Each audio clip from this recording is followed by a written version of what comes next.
I sound like flat, don't I? What does it look like? It's looking really tasty.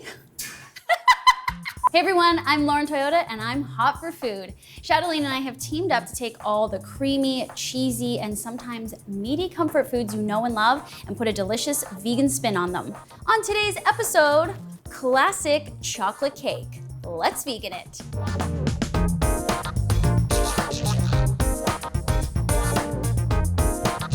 So what do we think of when we think of chocolate cake?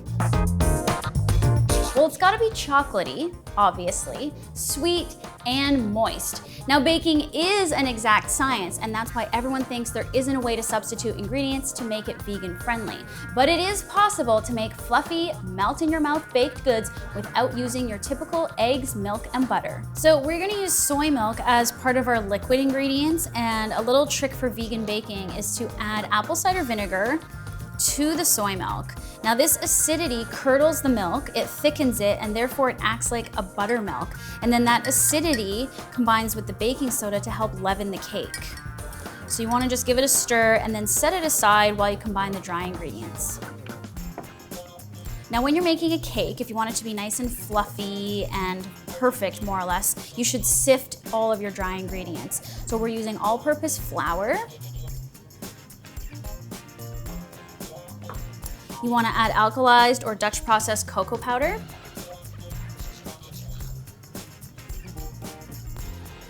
Baking soda. Baking powder. That's going to help the cake rise. And we're just adding a little bit of sea salt in there. And you actually add salt to sweet things for baked goods because it helps bring out the sweetness. And then just sift this together into a mixing bowl.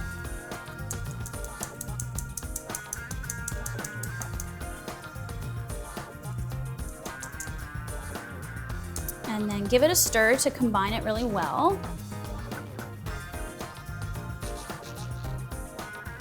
You just don't want to see any division between the flour and the cocoa. It should just be all one light brown mixture here. Okay, and then set this aside. We're going to use a second mixing bowl to do all of the liquid ingredients. So you can take your thickened soy milk and apple cider vinegar, add that to the bowl. Now you do need to add some oil. This also helps leaven and smooth out the cake batter and also keeps it moist. So we're just adding vegetable oil, a little bit of vanilla extract, and granulated sugar. Now most sugar is vegan, surprise, surprise. I know there's a little rumor going around that vegans can't eat sugar, but that's not true. And then you wanna just whisk the liquid with the sugar until it's very smooth and the sugar is mostly dissolved. You don't need to whip this too vigorously, but just get it combined. Okay, so once that's looking smooth, you want to add your liquid to your dry.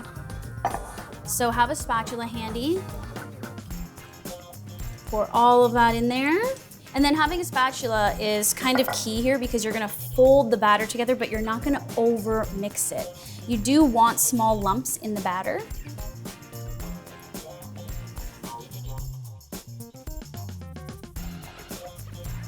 Okay, so now it's just combined. You don't see any dry flour in there, but you still see some lumps. All those air pockets will leaven out in the oven. So you wanna make sure you've preheated your oven to 350, and you should have some cake pans already prepared. So I have two 8-inch cake pans that have been buttered and floured. When it comes to baking, there's like certain techniques and tips and tools that you should follow that are just sort of general rules of how to bake. And then other than that, we've just substituted the eggs, dairy, and butter with vegan ingredients. But essentially everything else is the same. So you want to divide your batter into both pans.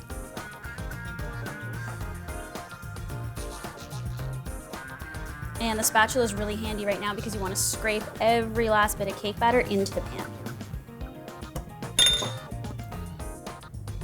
Now it's not going to look like much, but these cakes are going to rise. Spread out the batter out to the edges. Get it as smooth as you can, but it will, like I said, it'll leaven out and even out in the oven. You can just tap and shake to get it out. Okay. I mean, the other benefit of this being vegan is There's no raw eggs in the batter. All right, so these need to go on the middle rack, the same rack, for about 14 minutes or until a toothpick comes out clean from the center. And now we're gonna make the rich buttercream frosting.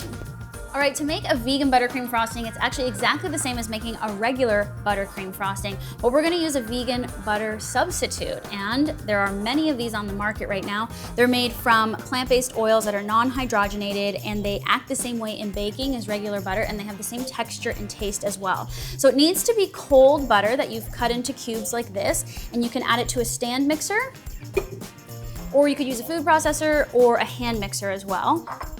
You're gonna start by whipping the butter first. So you wanna whip the butter until it's smooth. Keep the machine running, and then we're gonna add cocoa powder.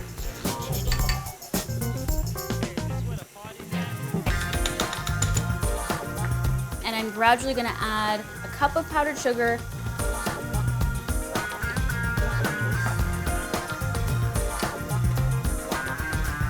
and that's looking pretty well incorporated, so now we can add a little bit of liquid, and I'm using soy milk.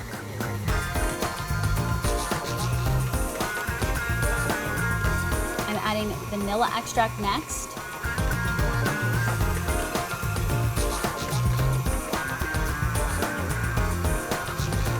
And add a little bit of powdered sugar, and then a little bit of soy milk, bits at a time.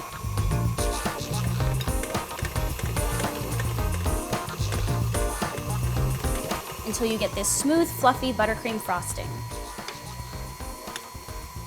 Okay, it's coming together. It's looking good.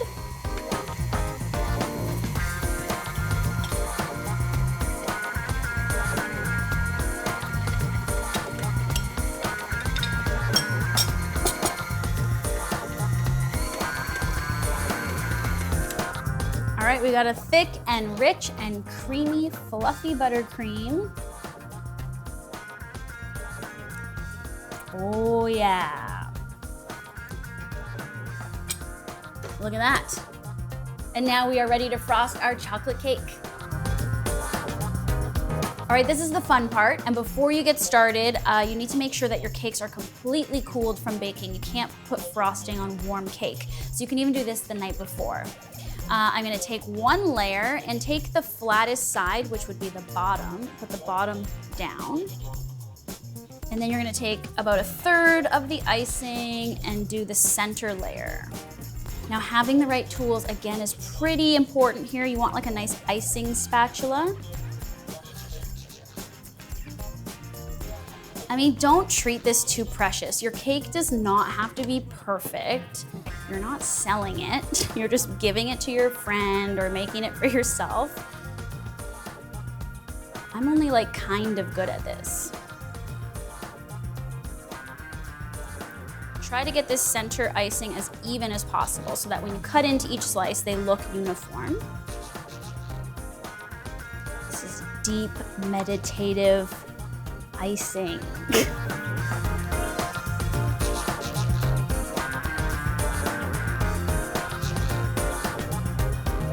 Okay.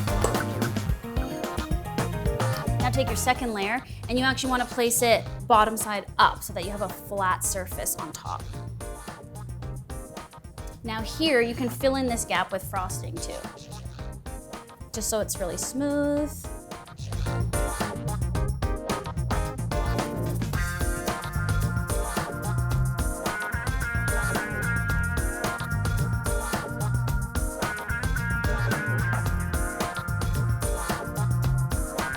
You have a lot of frosting to work with, so don't be stingy. Just get it on there and start spreading it out.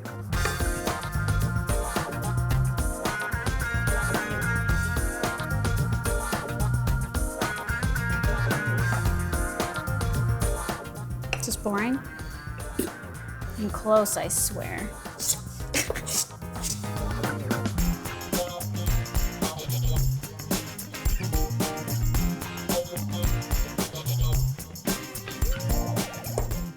Okay, now if you want to make it clean and as perfect as possible, just get into the bottom edge with a small spatula and smooth it out. And then you can just clean up your cake platter with a damp cloth.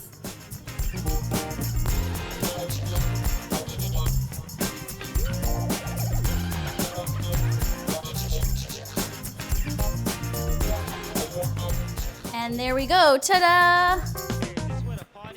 I'm gonna add some festive rainbow sprinkles on top, but you can add whatever you want.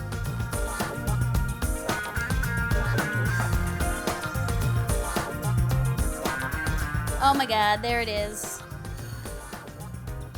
I know it's just me, but I have to cut a slice.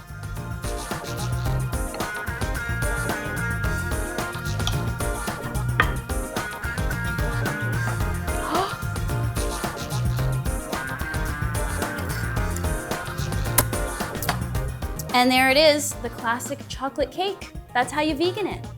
Thanks so much for watching. The full recipe for this cake is in the description below. And if you want to see more episodes of Vegan It, subscribe to Chatelaine's YouTube channel. I'm also on YouTube. Just look up Hot for Food. See you soon.